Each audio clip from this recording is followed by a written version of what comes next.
After the funeral, Edie roped off Calvin's half of the room. Mom said Grandpa Sam enlisted at 18 and never set foot in the room again.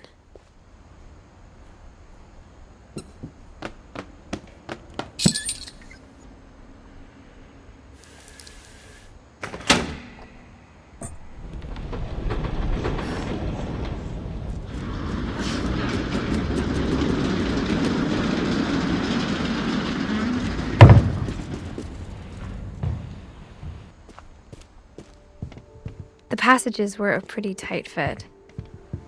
They'd obviously been built for smaller hands and bellies.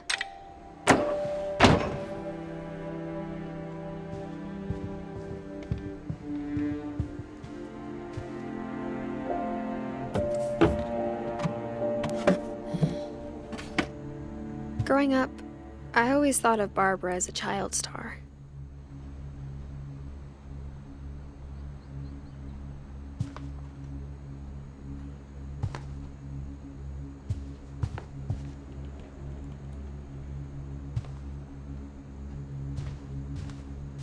I never thought about how hard it must have been for her afterwards.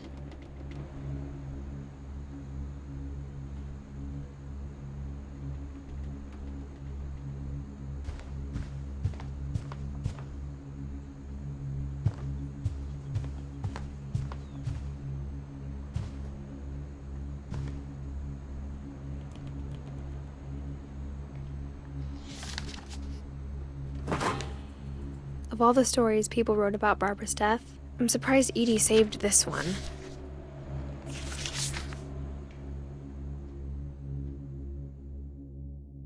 Old Jack here with another ghastly tale inspired by America's most unfortunate family. I'm calling it The Surprise Ending of Barbara Finch. As a child star, Barbara was famous for her scream. Now at 16, she was all washed up. A has-been. But in a lucky break, she'd been asked to perform her signature scream at a local convention for monster movie fans. It was just the boost her career needed. Unfortunately, her scream hadn't aged well.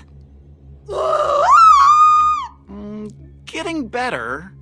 I think you just need the right motivation. Her biggest fan and current boyfriend, Rick, was about to demonstrate when... Now that was a great scream. It was Barbara's father, Sven. He'd slipped into a table saw and had to be rushed to the emergency room. So Barbara got stuck babysitting her youngest brother, Walter. Her convention comeback was cancelled. Okay, I'm hearing frustration, but I'm not hearing terror.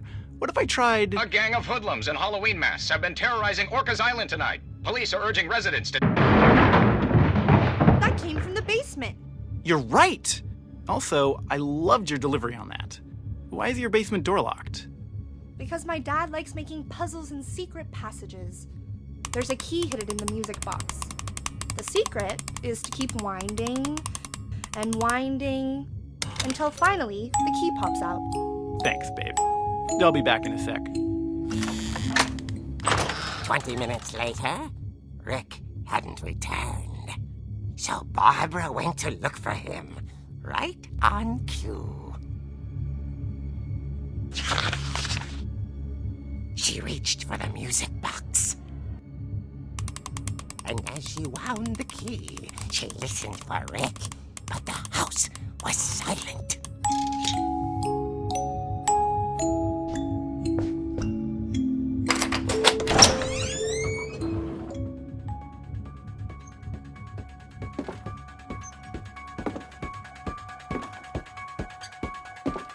She found Rick's crutch and imagined the worst.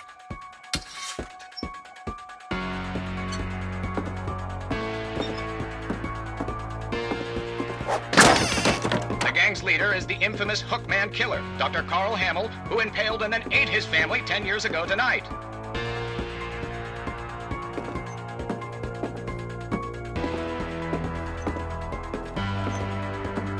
The old fridge rattled and grew still. Oh dear!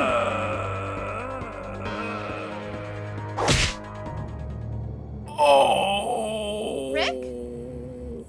Barb, relax. I was just trying to scare you to help you find your scream. Well, I'm not scared, Rick.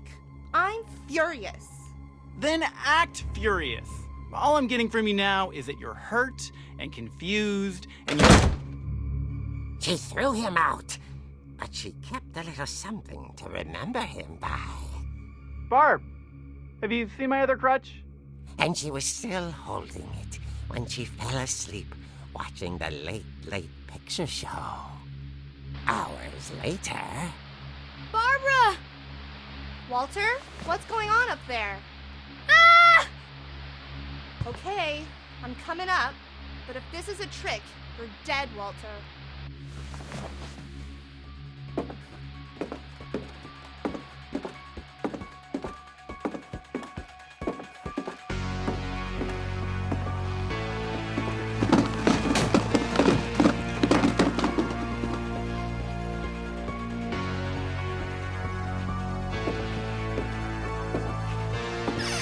Walter, are you there? Walter had vanished, but his bedside radio was still on. Orcas Island police describe the man as 6 feet tall, with a steel hook for a hand. Residents are urged to lock all doors and windows and notify the police of any suspicious activity. Barbara turned, saw the Hookman, and was speechless. He was quite smashing. And he was. He couldn't get enough of Barbara. Okay, Barbara, there's gotta be another way out of here.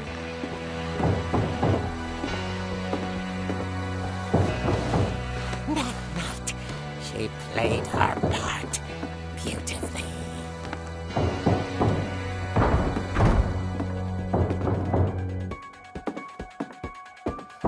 Molly's door hadn't been opened in years.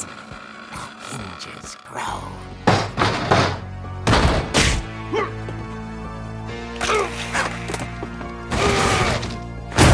He wasn't moving, but she sensed the story might not be over yet.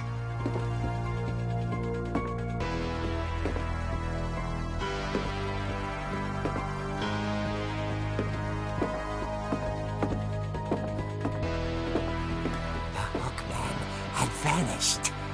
She listened for his breathing, but all she heard was... At the door, she heard whispering. It was coming from inside the house.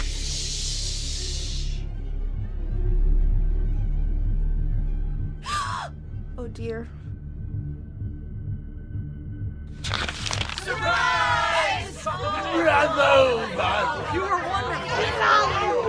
monsters had come to surprise her.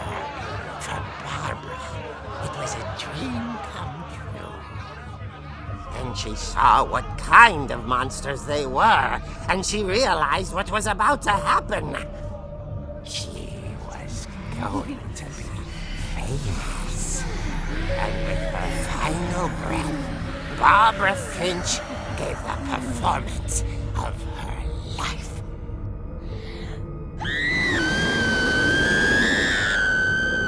I wasn't there myself, but I hear Barbara was magnificent. Poor girl. She had a taste for stardom. But unfortunately, so did her fans. Of course, the police blamed it all on poor Rick, who disappeared the same night. And little Walter? Hiding under his bed the whole time. He took it all pretty hard, But that's another story. As for Barbara, tucked inside the music box is all they ever found of her. Her ear. Now that's what I call a real eerie tale.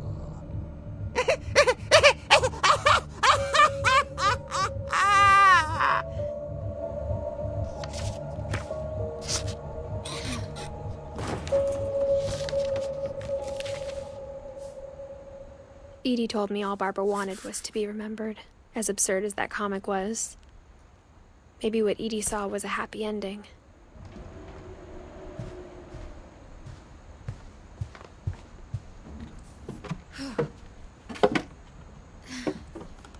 I guess now I know why Mom didn't like me playing with the music box.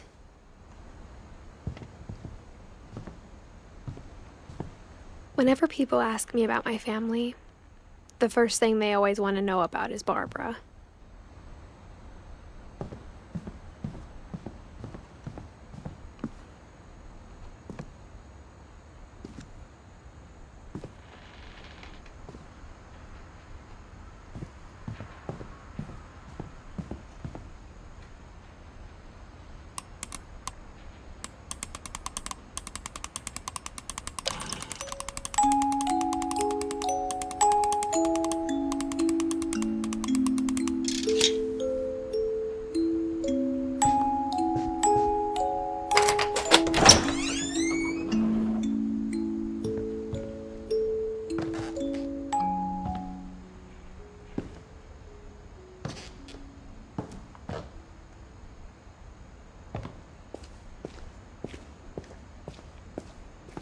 Mom said the basement was off limits, unless I wanted another tetanus shot.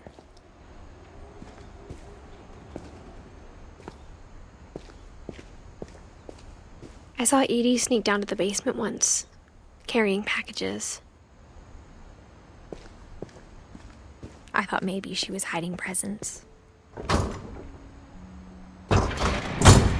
It turned out she was hiding a lot more than that.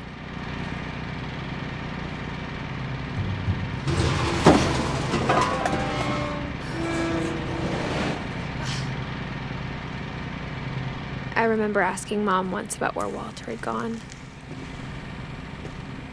She said after Barbara died, he got as far away as he could.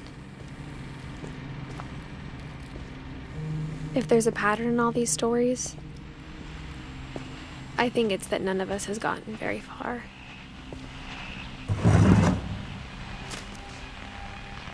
Goodbye, everyone. I can't believe I've been down here for 30 years. On that first day, after the shaking started, I didn't think I'd survive a week.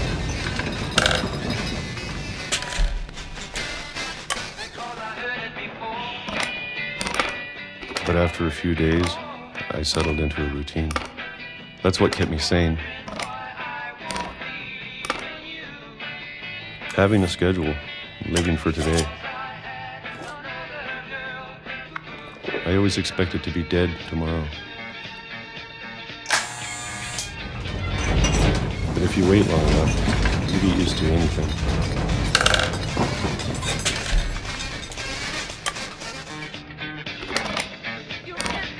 Even a monster on the other side of the door starts to feel normal.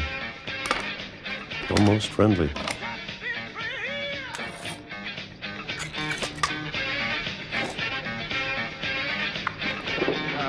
And then one day, everything just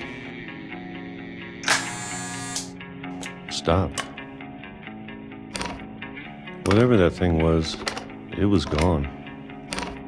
Maybe it got tired of waiting. Or maybe I just got tired of being afraid.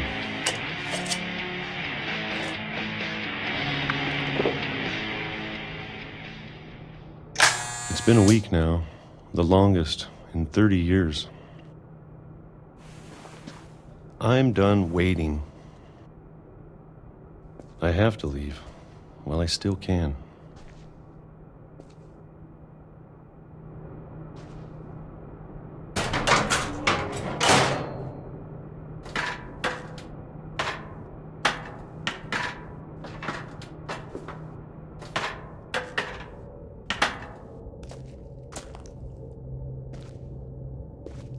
I know it's out there, somewhere. Whatever killed Barbara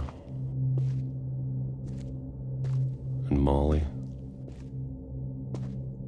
and Calvin. Maybe this is all a mistake. But I need to stop living the same day, even if it kills me.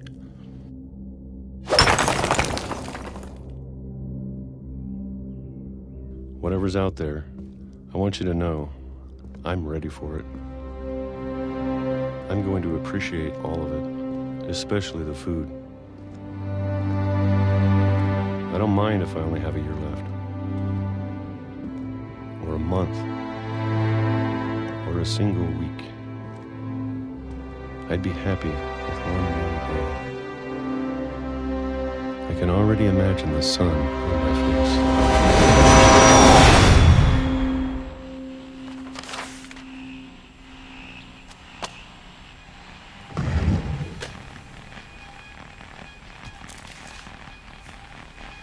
Walter died when I was 6. I can't believe my mom never told me he was down here. I'm sure my mom was trying to protect me.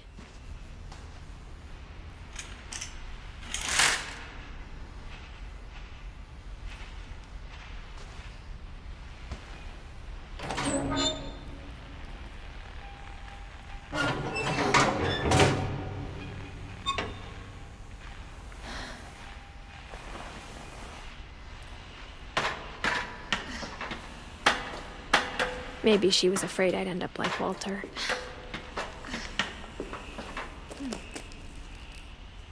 But if she never told me about an uncle under the house, I can only imagine what else she was hiding.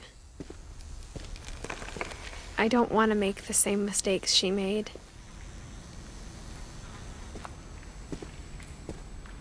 Trying to bury something that's still alive.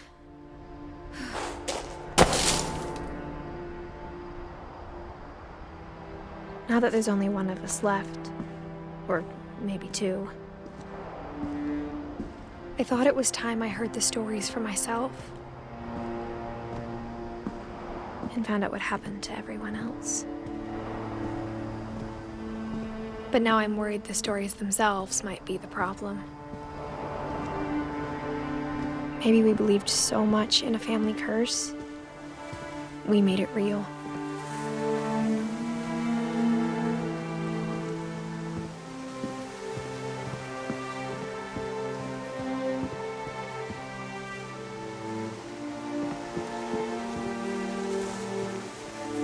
I don't know if I should even be writing this.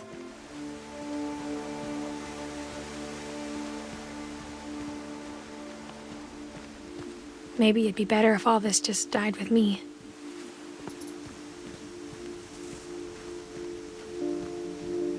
But I thought you should know about your family.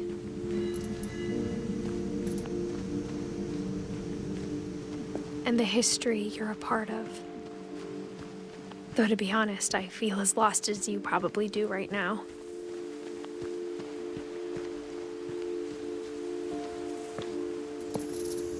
I think the people in these stories believed them, for what that's worth.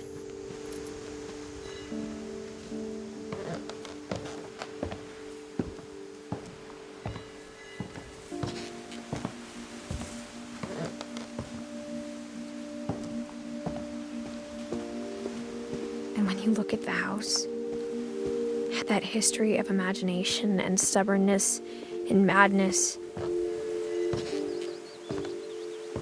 any of it seems possible.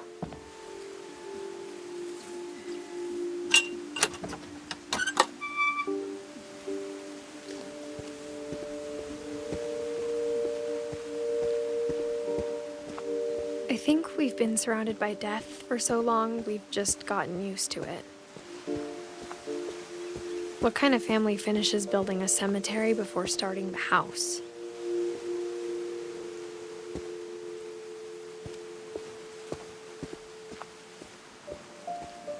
It's embarrassing for me to admit this, but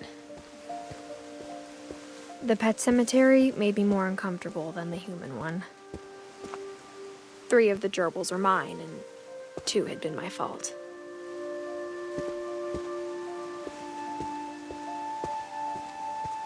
Sven built the house, but it was Edie who designed the cemetery.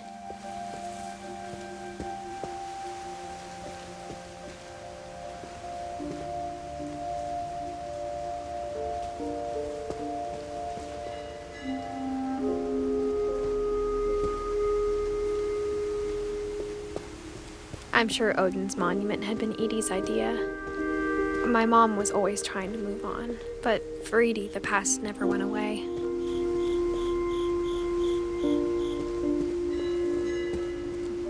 She could see it poking out of the water at low tide.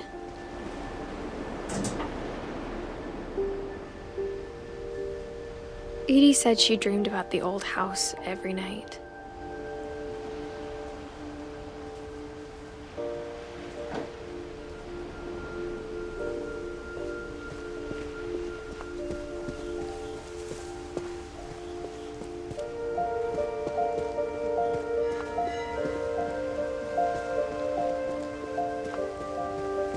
Edie's side was always easier for me to understand.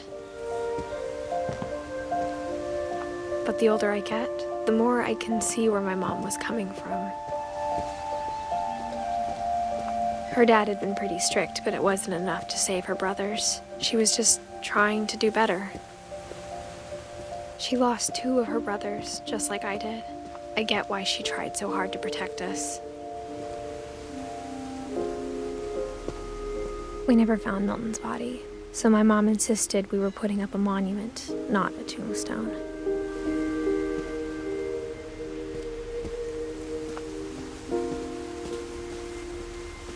There's so many things I wish I could ask my mom now.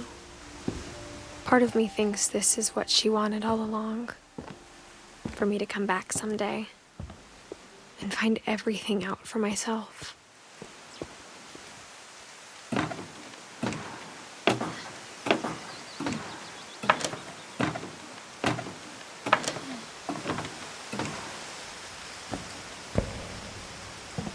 But looking back on it now, if she told me there was going to be so much climbing, I never would have come when I was 22 weeks pregnant.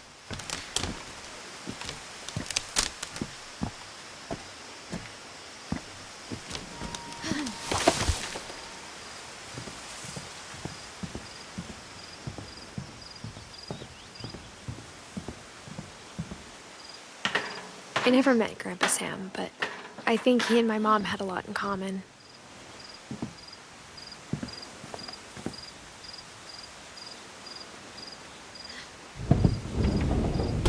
They were both pretty intense.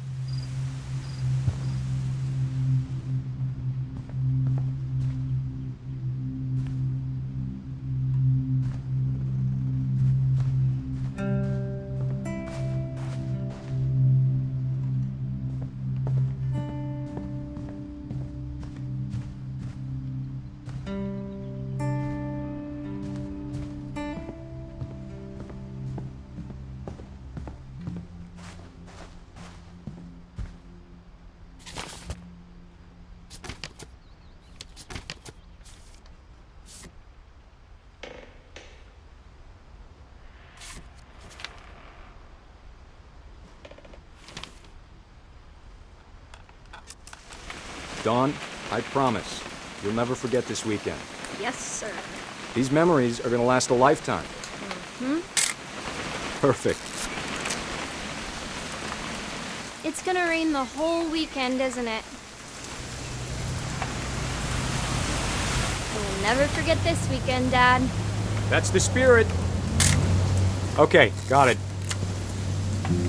I'm gonna take some pictures, okay? Just be careful. The camera's older than you are.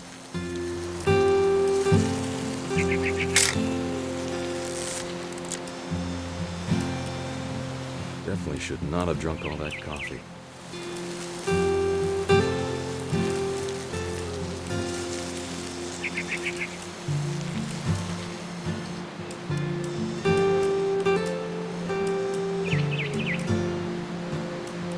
You're right, Dad. It's starting to clear up.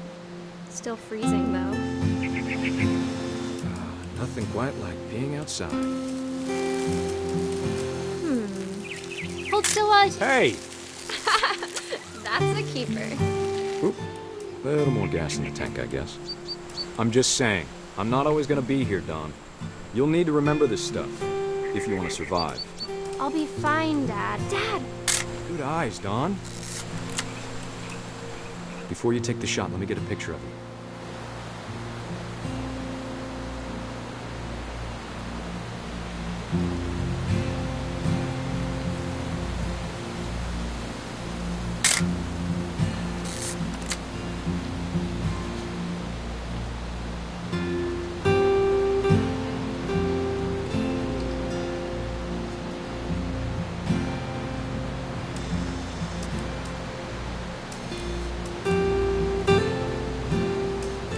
Dad.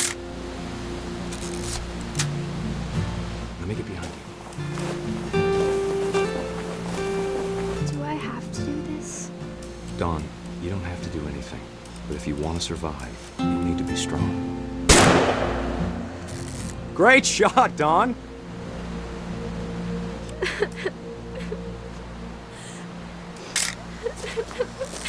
I'm proud of you, Dawn. Always remember that, okay? Dad, it's twitching. I think That's it's totally normal, Dawn. Just focus on the camera. Try not to think about... Dad!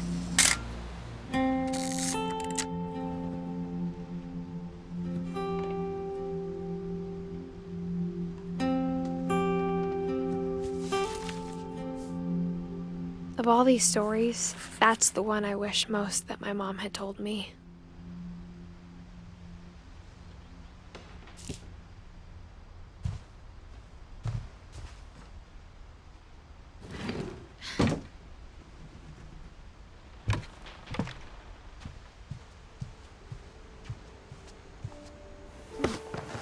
After Sam died, my mom and Edie got really close. They'd both lost a lot.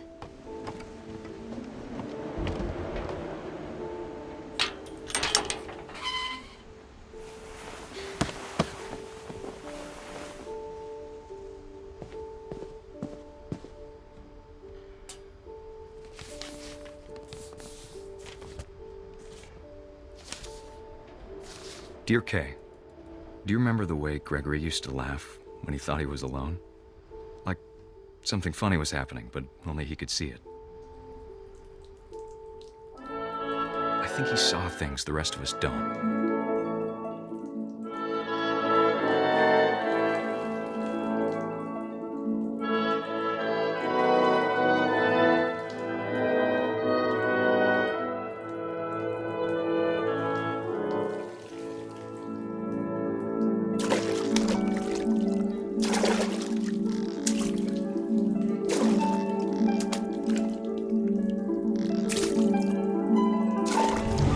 Over, Gregory. It's time to...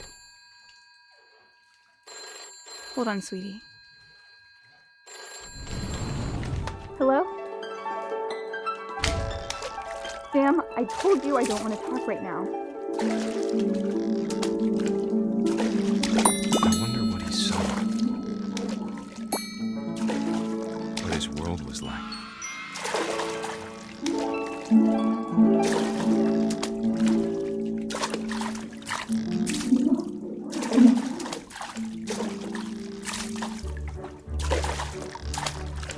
Reminded me so much of Calvin. Lost in his imagination. Whatever it was he saw, it sure made him happy.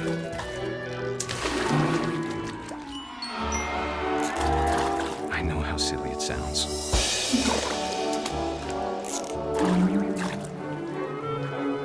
That I worried about a baby being too happy.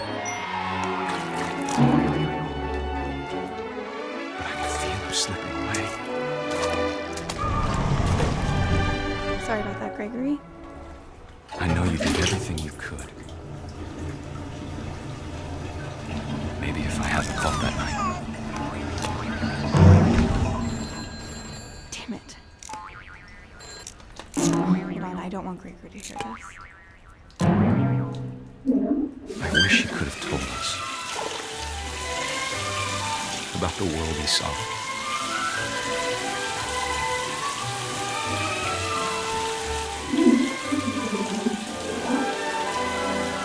There's so much I don't understand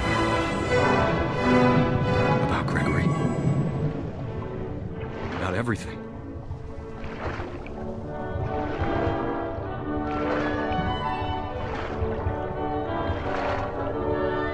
But I know what happened wasn't your fault.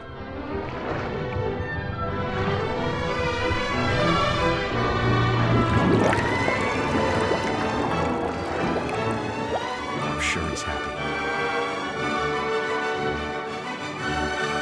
And he'd want you to be happy too. Good luck, Kay. Love, Sam.